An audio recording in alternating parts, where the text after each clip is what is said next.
Hey, welcome to Patreon episode number 1.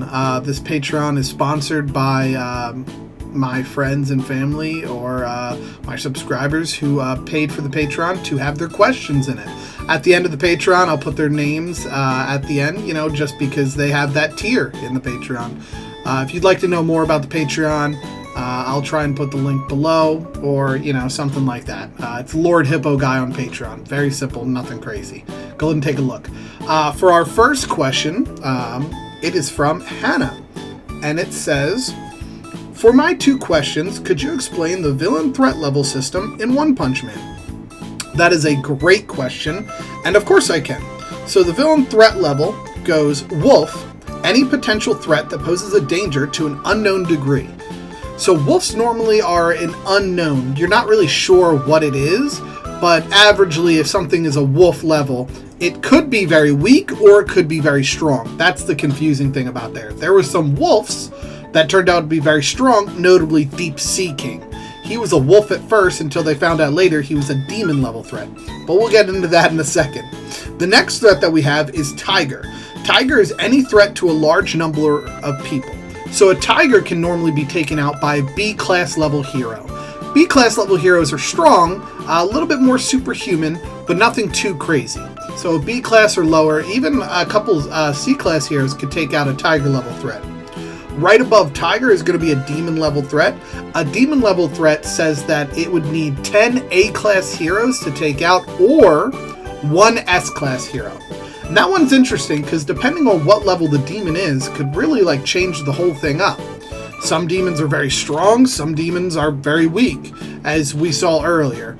There's a lot that are very overpowered. For starters, Deep Sea King was a very strong demon, completely outclassing any A-class hero that came after him. Right above Demon is going to be Dragon. Dragon needs a group of S-class heroes to help. That's what most dragons require. Now, some S-class heroes can solo dragons, which is impressive, but normally dragons are very strong and they're going to need lots of heroes to even try and combat it, which is pretty impressive. Right above dragon is a god level threat, and a god level threat is a threat endangering the survival of humanity in general. There hasn't actually been a god level threat in One Punch Man, at least categorized. Some people speculated that Boros could have been a god level threat, which is true. He did have an attack that could wipe out the planet, but he was never given god level threat. That's why we don't really see him on that tier, which is all right with there. There's also another tier called there's bounties for human people, which the heroes also have. There's C-class bounties, B-class bounties, and A-class bounties. I don't know if there's any S-class bounties. They don't really get into them too much. The only time you really get to see bounties is in the webcomic. There's a specific character named A, who is an A-class bounty, actually. And I think his name's A. If it's not, I'll come back and I'll make fun of myself later. You're an idiot. You don't know what you're talking about. But he had an A-class bounty, which means he was a very dangerous person. And I believe A-class bounties require, a couple A-class heroes to even 1 S-class hero. So they're definitely nothing to be messed with. Our next question is, if Saitama was a villain, what threat level would he be? This is one of my favorite type of questions that I get, because honestly, he'd be a god level threat. It's no brainer. We still don't know what Saitama's true power is. So far, he has done a couple things that are kind of nutty, that I would like to say. Nutty, for starters, was jumping back from the moon is kind of nutty. It's been a while since you've seen that in fiction and anime and manga in general. For starters, when's the last time you saw an enemy uppercut Goku so hard he flew and hit the moon? Never. They've never showed something like that. Now, that's just a pure raw strength feat.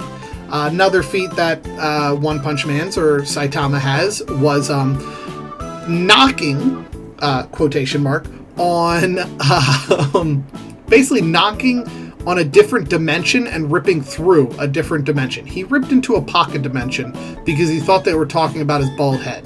So that was hilarious. And he also has some new abilities where, like, not new abilities, but things you're finding out about him. He just keeps getting more and more powerful. Like, I think recently the villain Garo was clocked at moving 1,000 times faster than the speed of light, and Saitama is still casually dodging him, not even trying, which makes him go even stronger. So that's why I'm probably going to have to put Saitama in God tier. And if he was a villain, the world would probably be destroyed. The only one who might be able to stand up to him is Kinga. And maybe he could, I don't know, convince him to, like, play video games with him instead. That would be funny. Going on to our next group of questions, we have our questions from Jeremy.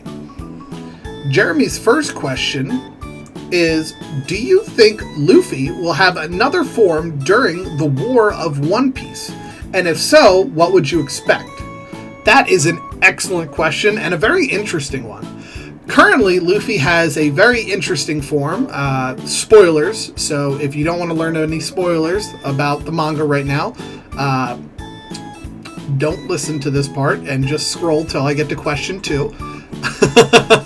But question 1, let's answer that right now. Do I think he'll have another form? Yes.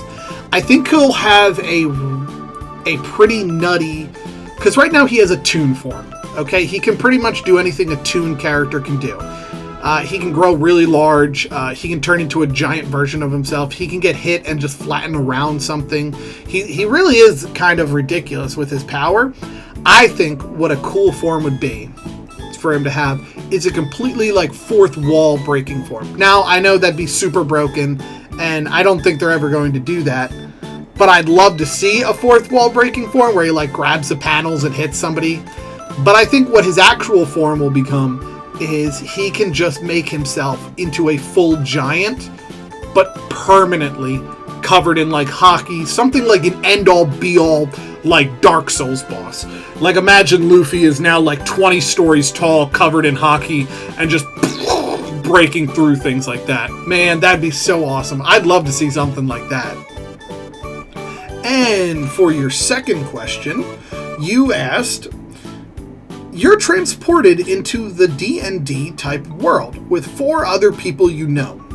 Who would you take with you, and what races, classes, and subclasses would everyone be based on their personalities? What an interesting question. So me and 4 other people. So me, based on my personality, is a tough one. I think I did do martial arts for a while, but I'm also very charismatic with how I talk about things and joke all the time. So I could definitely see, it is a tough one.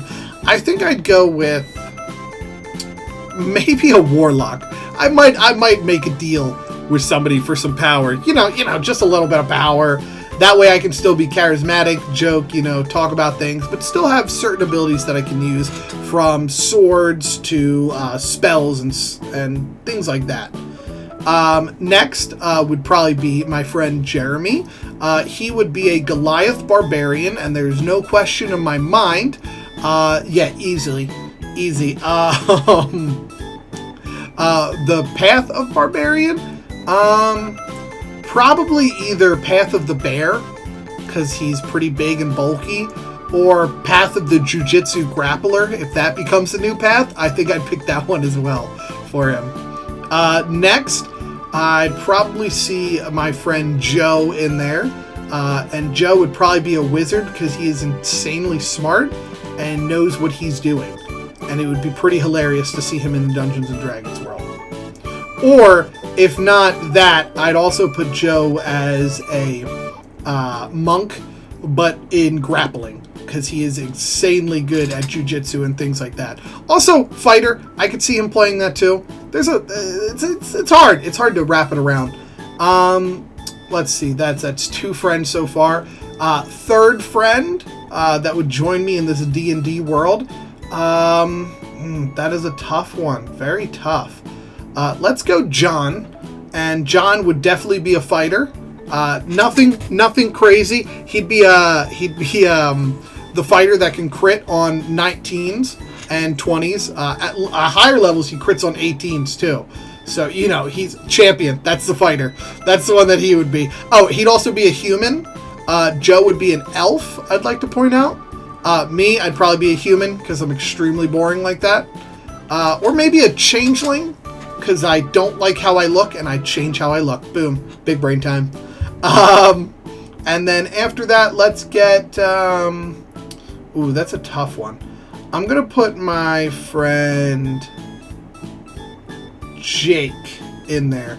And I think I would put Jake as something that is also big brain. Possibly rogue or... possibly rogue or wizard again, you know? It's tough. He's also freakishly tall, so that's something definitely. But he also has a very large brain, so I feel like he would think like 30 levels ahead. I mean, this is a hard choice. You know, next question should just be, I should make a whole video on what all of my friends would be as D&D races. That's a good idea as well. But those are the two questions for this video. As always, I'd like to really thank both of my Patreon supporters right now. Their names are right here. Thanks so much for watching. And as always, I'll catch all of you in the next episode. Peace out.